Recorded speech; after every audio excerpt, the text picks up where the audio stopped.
नमस्कार, ये आकाशवाणी शिमला है। अब आप पूनम शर्मा से प्रादेशिक समाचार सुनिए। मुख्यमंत्री जयराम ठाकुर ने कहा है कि राज्य सरकार नशीली दवाओं की तस्करी से निपटने के लिए बहुआयामी रणनीति बनाकर राज्य को ड्रग फ्री स्टेट बनाने के लिए प्रतिबद्ध है। उन्होंने शिमला में बताया कि पुलिस को बड़े नशा तस्करों के अलावा छोटे तस्करों पर भी कार्रवाई करने के निर्देश दिए गए हैं। मुख्यमंत्री ने जानकारी दी कि बीते एक वर्ष में मादक द्रव्यों से संबंधित 19 मामलों में 11 करोड़ से अधिक की संपत्ति अटैच की गई है। उन्होंने मादक द्रव्यों के खतरे को प्रभावी ढंग से नियंत्रित करने के लिए पुलिस महानिदेशक संजय कुंडू और उनकी टीम के प्रयासों की भी प्रशंसा की। केंद्रीय वित्त राज्य मंत्री अनुराग ठाकुर ने कहा है कि कोरोना से बचाव के लिए राज्यों को अब तक 21 करोड़ 80 लाख रुपए से अधिक टीके निशुल्क दिए गए हैं। उन्होंने कहा कि कोरोना से बचाव में टीकाकरण सबसे प्रभावी उपाय है और ऐसे में देश में इन दिनों दुनिया का सबसे बड़ा टीकाकरण अभियान जारी है। अनुराग ठाकुर ने बताया कि राज्यों के पास अभी भी 1 करोड़ 90 लाख से अधिक वैक्सीन खुराक मौजूद है। उन्होंने कहा कि कोरोना रोकथाम में टेस्टिंग बेहद महत्वपूर्ण है और रोजाना रिकॉर्ड संख्या में जांच कर मरीजों को आवश्यक चिकित्सा सुविधा दी जा रही है। देश ने 19 करोड़ 50 लाख से अधिक टीके लगाकर कोविड टीकाकरण अभियान में एक और महत्वपूर्ण उपलब्धि हासिल कर ली है। केंद्रीय स्वास्थ्य मंत्रालय ने बताया कि अब तक 18 से 44 वर्ष के समूह में करीब 1 करोड़ लोगों को पहला टीका लगा दिया गया है। पिछले 24 घंटे में 16 लाख से अधिक कोविड टीके लगाए गए।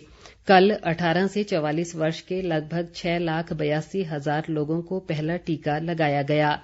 देश में लगभग 15 करोड़ 20 लाख लोगों को पहला जबकि करीब 4 करोड़ 30 लाख लोगों को दूसरा टीका लगा दिया गया है। प्रदेश में कोरोना संक्रमण से स्वस्थ होने की दर में तेजी से वृद्धि हो रही है। आज दोपहर तक 3,695 लोग संक्रमण से स्वस्थ हुए हैं। राज्य में अब तक 1,78,099 मामले सामने आए हैं, जिनमें से 1,49,914 लोग ठीक हो चुके हैं। स्वास्थ्य विभाग द्वारा जारी बुलेटिन के अनुसार बीती रात से अब तक 374 नए मामले सामने आए हैं। राज्य में वर्तमान में 25,437 मरीजों का इलाज चल रहा है। कोरोना संक्रमण से अब तक 2,723 लोगों की मृत्यु हुई है। खाद्य व नागरिक आपूर्ति मंत्री राजेंद्र गर्ग ने आज घुमारवीं विधानसभा क्षेत्र का दौरा किया और जन समस्याएं सुनी। उन्होंने विभिन्न ग्राम केंद्रों में बूथ अध्यक्षों और ग्राम केंद्र प्रमुखों को मास्क व सैनिटाइजर भी वितरित किए। उन्होंने कार्यकर्ताओं से संकट की इस घड़ी में जरूरतमंदों तक ये सामग्री पहुंचाने का आग्रह किया ताकि लोग इसका लाभ उठा सकें। प्रदेश कांग्रेस अध्यक्ष कुलदीप सिंह राठौर ने सरकार को कोविड टीकाकरण अभियान में तेजी लाने की सलाह दी है। उन्होंने कहा कि ग्लोबल टेंडर कर विदेशों से भी वैक्सीन जल्द मंगवाई जानी चाहिए। उन्होंने ग्रामीण और दूरदराज क्षेत्रों में बर्फबारी से पहले विशेष अभियान चलाकर वैक्सीनेशन का कार्य जल्द पूरा करने की मांग की है। दूसरी ओर पार्टी नेता व पूर्व मुख्य संसदीय सचिव रोहित ठाकुर ने ग्रामीण क्षेत्रों में ऑनलाइन शिक्षा को प्रभावी तरीके से लागू करने के लिए जरूरतमंद बच्चों को पीएम केयर फंड से स्मार्टफोन दिए जाने की मांग की है।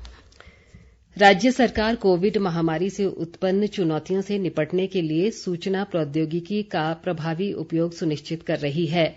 मरीजों को बेहतर स्वास्थ्य देखभाल प्रदान करने के लिए Himachal Covid care mobile app सेवा शुरू की गई है। ये सेवा बिना कोविड लक्षण वाले या हल्के लक्षण वाले उन मरीजों के लिए बेहद लाभदायक सिद्ध होगी जो होम आइसोलेशन में स्वास्थ्य लाभ ले रहे हैं।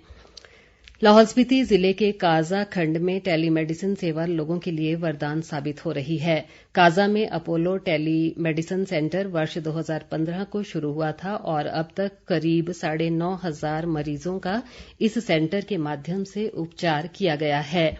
काजा में मरीजों के लिए मुफ्त दवाइयों का भी प्रावधान है और अस्पताल में करीब 172 तरह की दवाइयां मरीजों को चिकित्सकों की सलाह पर निशुल्क मुहैया करवाई जा रही हैं।